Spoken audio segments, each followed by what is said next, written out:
So here I have a project, and whenever I make a project, it actually gets saved over here on my Google Drive.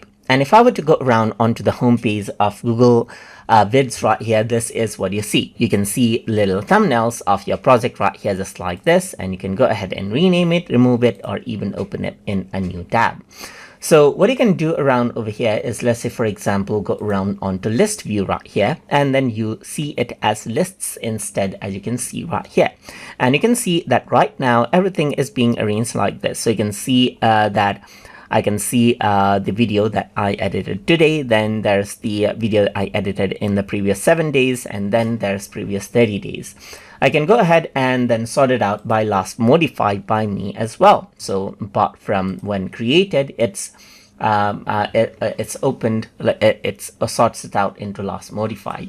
You can also go around onto last modified, and then this sorts it out by whoever modified it, not just by you.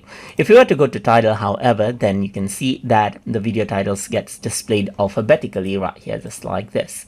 So that is what you have. This is the grid view, as you can see right here, and you can also see the video that are only owned by yourself, or we can see the video that is not owned by you as well. So there may be some projects that are shared by others. In that case, you can filter it out right here.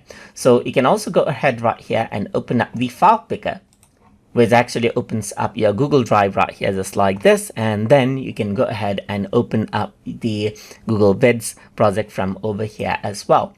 And this is what you have right here. And this is how you can go ahead and then view and use the sort out options inside of Google Vids. So I hope you guys learned something as always. And as always, please like, comment, share, and subscribe.